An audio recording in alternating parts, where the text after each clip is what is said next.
Hey there folks, welcome to this video. The WRC season is about to get underway with the traditional season opener of Rallye Monte Carlo. I don't think we necessarily thought this was going to be happening, but it's going to be spectacular.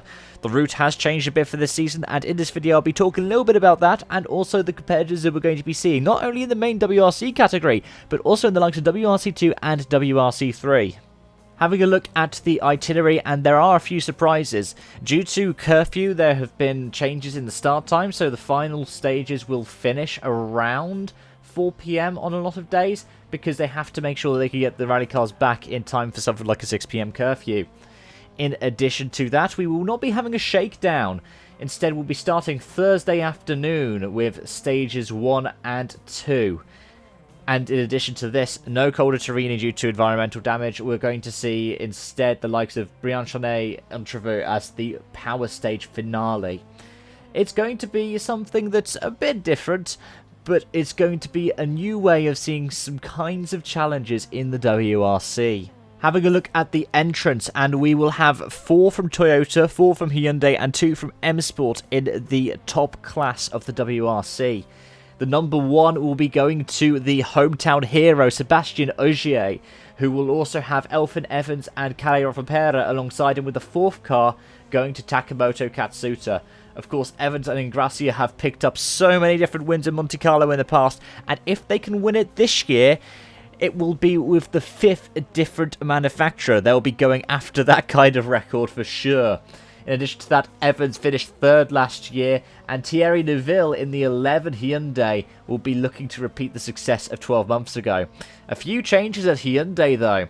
Whilst we will be seeing Tanak and Neuville and Sordo in their 3 cars this weekend, there are going to be a little bit of changes to the lineup. Neuville has Martin Vidijk, sorry if I mispronounced that name, alongside him. Nicolas Gilsoul, who has partnered Neuville for the past decade, is no longer in the co-driver's seat, citing contractual reasons on Neuville's end. In addition to this, in the 6th car, Carlos Barrio will be doing his last rally with Sordo. He's going to be going off and partnering Zalvidar in the WRC campaign. Meanwhile, Borja Rosada, who has been alongside the likes of Pepe Lopez, Benito Guerra, will be stepping up to be alongside Sordo at the WRC.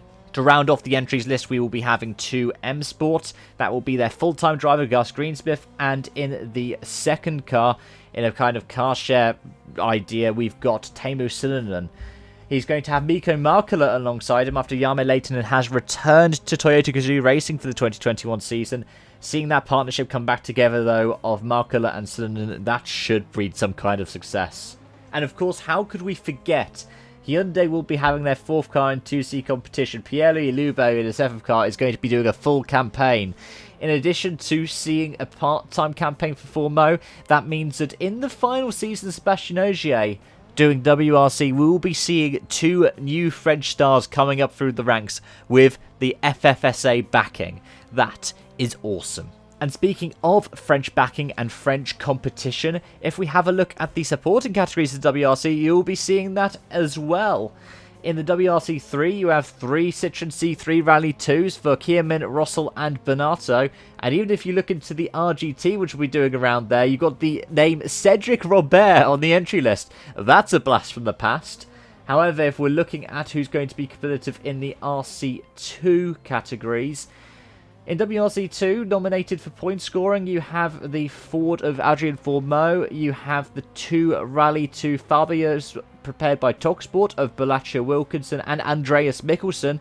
You also have Eric Camely and Sean Johnston in nominated Citroën C3s, and by the looks of things, Enrico Brazzoli is also entered in a WRC2 entry for a Skoda Fabia Rally 2. We also have 2 other entries who don't carry that classification of the WRC2 in the likes of Nikolai Gryajan and Oliver Solberg, though we are expecting them to contest full campaigns in some support series.